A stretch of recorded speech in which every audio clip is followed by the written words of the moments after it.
they're thinking that we're going to come in around a 278 million metric, 278.5 million metric tons. Up about 6 million from where this year is projected to be. But that is still globally, that is not a terribly depressing inventory of corn. There's granted, not saying we're going to go out to the upside, but there's where it still keeps the door open if somebody in the southern hemisphere this fall, winter has a problem. Europe this year, again, one of those oddball years where nobody in the world really had a crop issue. How often does that going to happen? That's an anomaly in itself. So I think, yes, I mean, at 278, if it reaches their 278 million metric ton globally next year, that's not an impressive number. So I don't see where that continues to push prices lower by any significant amount from where we stand already. Okay. All right. That's good.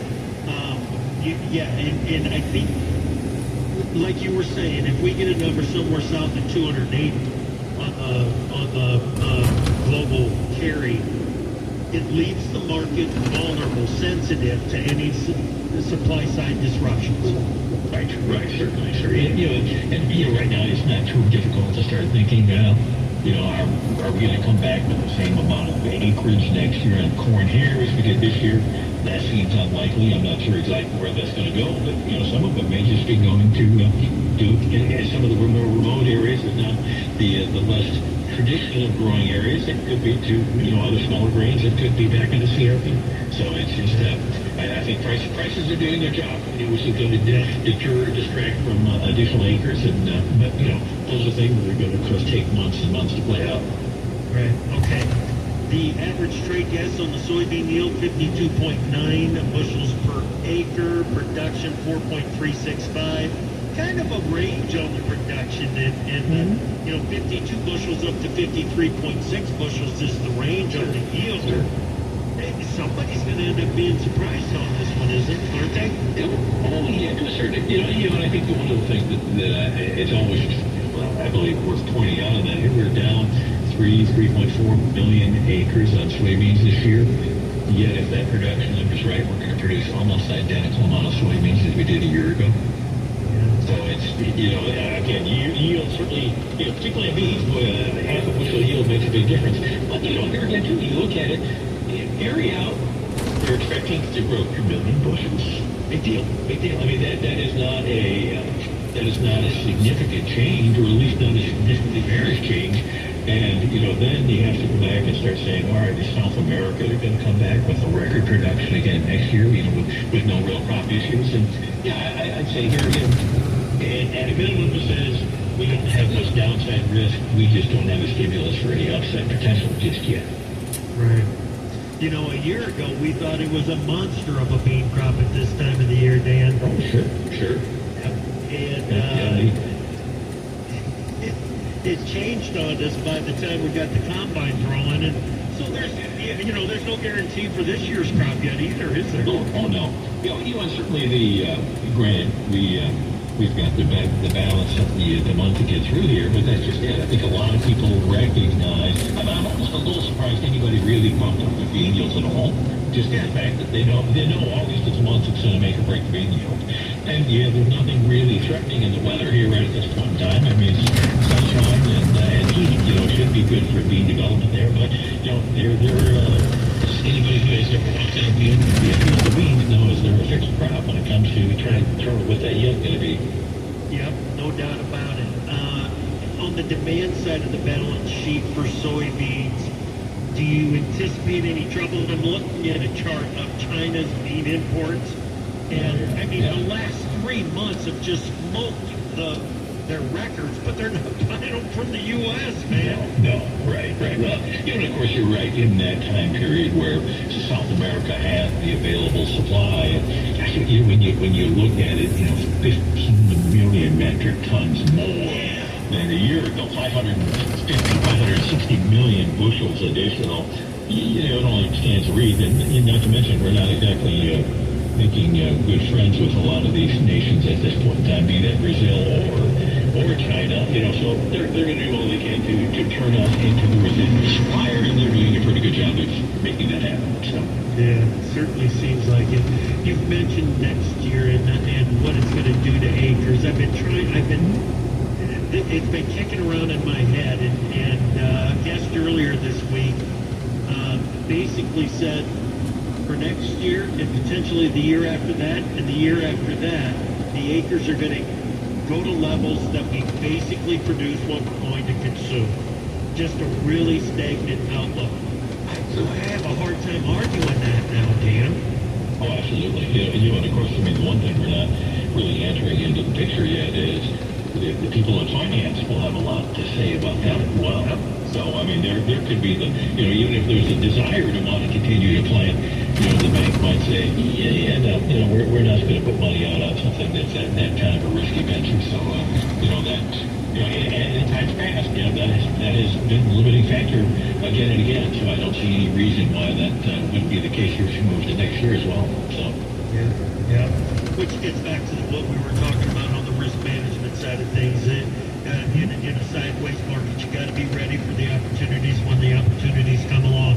Dan, it's been fun talking with you, man. Thank you so much for making time for us. Very good. Always a pleasure. Thank you. You got a fishing trip coming up anytime soon? No, not fishing. I did. We did plan in the South Dakota pheasant trip here a couple of weeks ago. Very good. Coming up in November, but was up in northern Wisconsin chasing a few trout last week, so a little warm though, a little bit too warm for those cold water fish. So. Dan, I enjoy your conversations, man. Thank you. Dan Huber, the Huber Report. Now the most up-to-date weather forecast here on FFEQ. Pretty low and chance for wet weather for the early morning. Partly cloudy too, in our low upper 70s. We're in and out of the cloudiness on Saturday with highs heating up to the low 90s with a heat index just above 100. Better chance for scattered storms, and some of these may become severe with heavy rain Saturday night, Sunday, and Sunday night. I'm meteorologist Jennifer Naramore. Not everyone recognizes they might have a gambling problem. How do you know if gambling is a problem for you? Ask yourself the following questions. Have you felt the need to bet more and more money? Have you ever lied to people important to you about how much you gambled? If your answer is yes to either of these questions, free confidential help is available at 1-800-GAMBLER. That's 1-800-GAMBLER. I spy something yellow. Is it a car? No. Is it a building? Nope. What is it? It's that yellow post over there. What is that?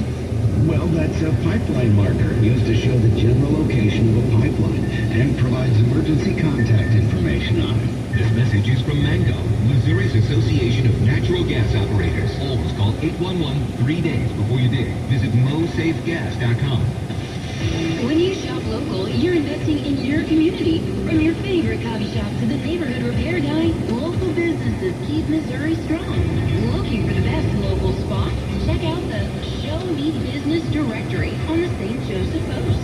Your go-to guide for trusted local businesses near you. Shop smart, shop local. Support these outstanding retailers. VOAG Solutions, Cruises Auto Center, and Mobility Realty.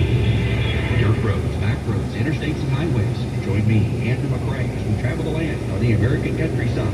Weekdays at 7:55 and 12:40, right here on KFEQ. Never miss a beat.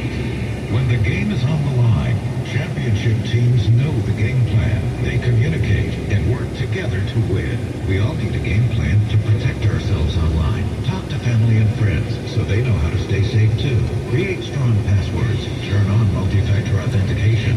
Update software and recognize and report phishing, because online safety is not something you want to fumble. Get more game-winning tips at CISA.gov/secure our world. Then share them with family and friends. The Scoop Podcast is where we talk about tight supply chain, emerging agronomic challenges, technology tools delivering ROI. I'm Margie Eckelkamp, editor of The Scoop and host of The Scoop Podcast. Join me as I interview leaders from across the ag retail sector. Farmers are working hard for every bushel, and their trusted advisors are by their side. Find The Scoop Podcast wherever you find podcasts so you are up to date on everything ag retail. If you're looking living with diabetes and using insulin, you know the pain of pricking your fingers over and over again. By wearing a small remote device called a continuous glucose monitor, or CGM, you can reduce the pain of pricking your fingers right away. If you're testing your blood sugar 4 or more times per day, injecting insulin 3 or more times per day, or using an insulin pump, call the Diabetic Health Hotline today and learn about the latest CGM technology. A CGM can immediately reduce pain. It's accurate, easy to use, and helps you make better diabetes treatment decisions. And if you have Medicare, you can get a new CGM at little or no out-of-pocket cost. Plus, get free shipping, and we'll bill your insurance company for you. Call now to receive your new continuous glucose monitor at little or no out-of-pocket cost. Pay for my U.S. medical supply. Call 800-409-1936. That's 800-409-1936. Again, 800-409-1936. That's 800-409-1936. Are you over 50? Would you like to get up to 33% more income in retirement? Then call now for this free book, Annuity Do's and Don'ts for Baby Boomers, from a leading financial firm on maximizing your income in retirement. That's right, free. This free book reveals little-known truths about annuities in simple-to-understand terms that will help you make the right choices before buying an annuity. And it's free. As a bonus, we'll also throw in a